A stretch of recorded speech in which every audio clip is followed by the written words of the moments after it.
Welcome to episode number 28 of the ABCs from God, the truth about being Christian.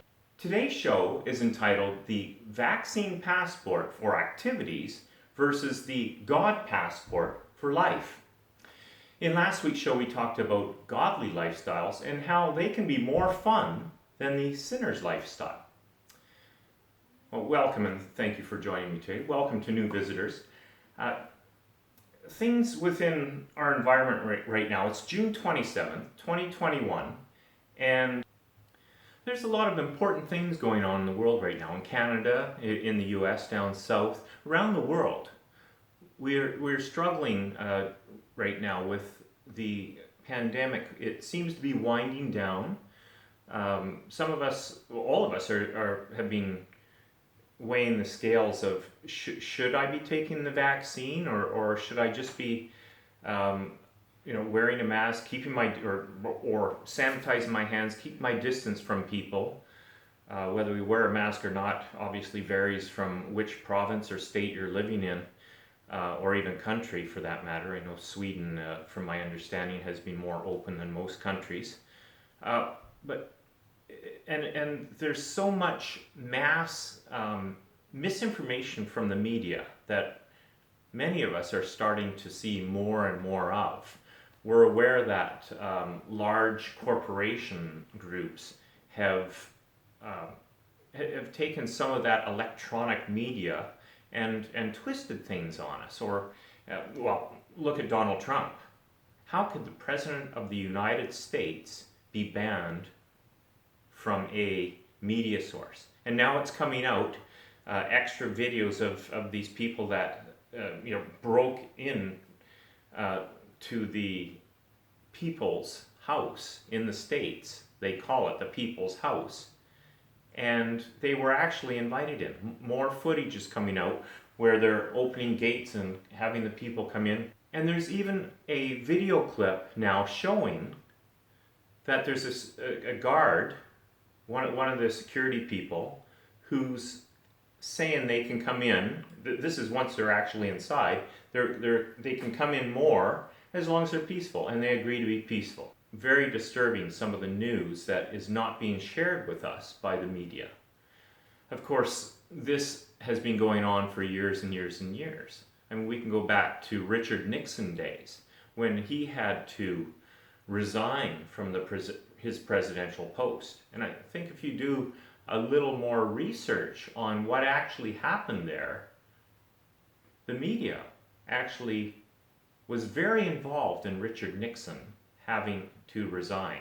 And of course the other party, the Democrat Party in that instance, was very glad to have the media on their side. And it seems to be something that is now commonplace.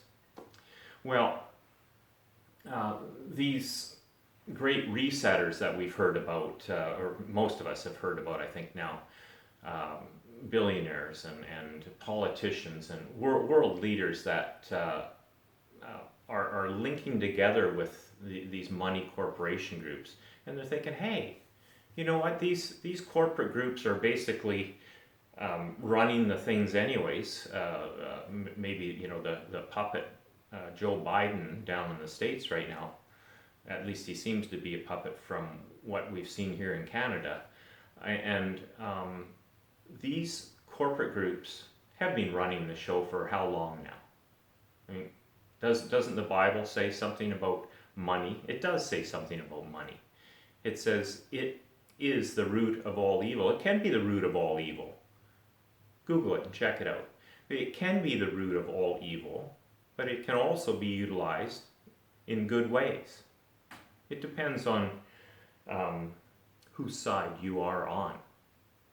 Now, Jesus Christ, the Jesus Christ from the Holy Bible, not from the Quran. I know the Quran teaches a different Jesus Christ, but the Jesus Christ from the Bible, he has written a book through the Apostle John called Revelation. An interesting book, and I'm just going to read a verse out of Revelation chapter 2, verse 10. It links with what's going on right now. Fear none of those things which thou shalt suffer. Behold, the devil shall cast some of you into prison, that ye may be tried, and ye shall have tribulation 10 days. Be thou faithful unto death, and I will give thee a crown of life. Revelation 2:10. Well, there's some Christians up in Canada and Alberta, in the Calgary-Edmonton area, that have been imprisoned. Unbelievable. Now, there are laws within our country that are set, and many churches throughout Canada and throughout the world are adhering to these laws. But the one thing that's missing from the political scene is that they've kind of stretched the rules, and they don't have God as number one in the sense of who owns this world, who owns this land. Where are we? We're on God's land. We're in God's world.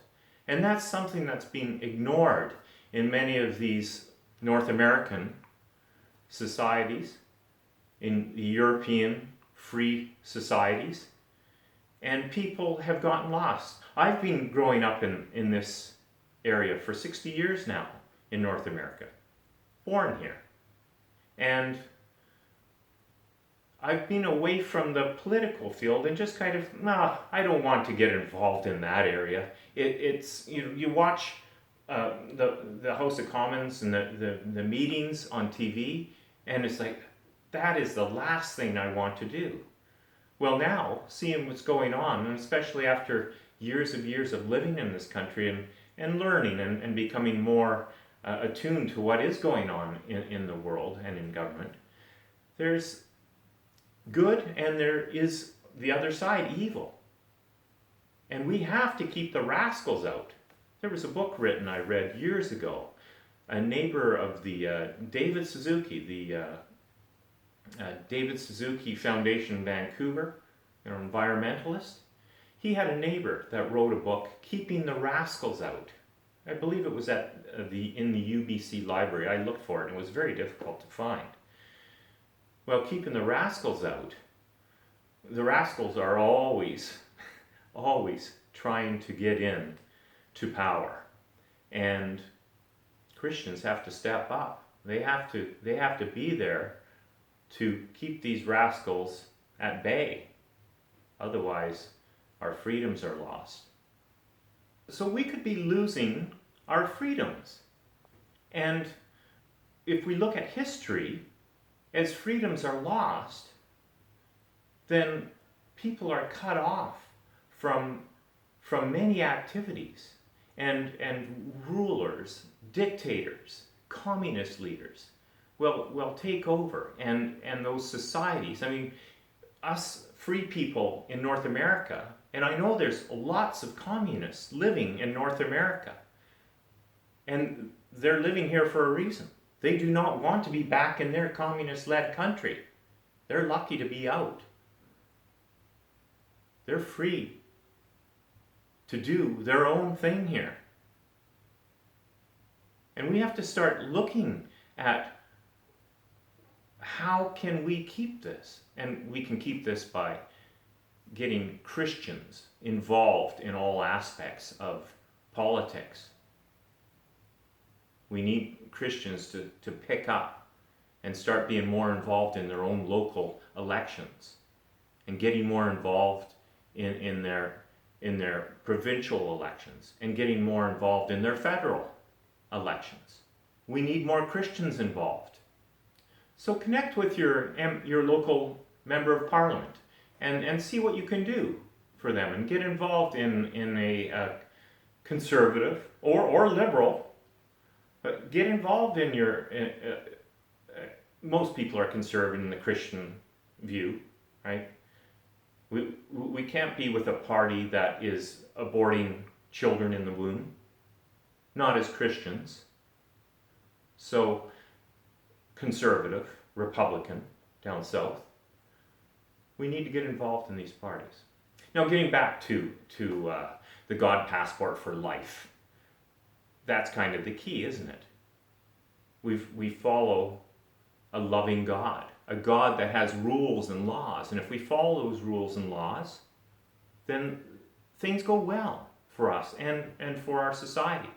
If they don't go well for us or our society. Things break down, and they're breaking down right now.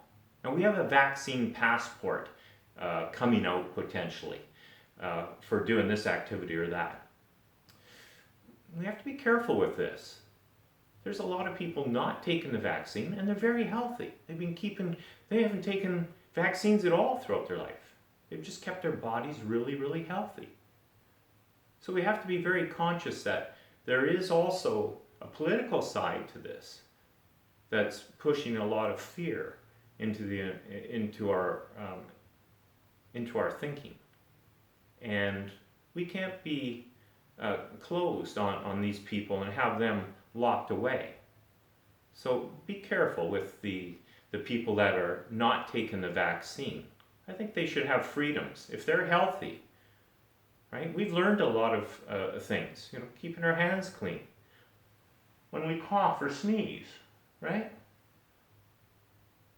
There's a better understanding of and staying at home, not going to work when we feel sick. So let's look at let's get back to Revelation. I mentioned Revelation. I wanted to bring up a book. The readers is entitled "The Throne, the Lamb, and the Dragon," a wonderful book that's a reader's guide to the book of Revelation. And it's by Paul Spilsbury from Calgary, Alberta.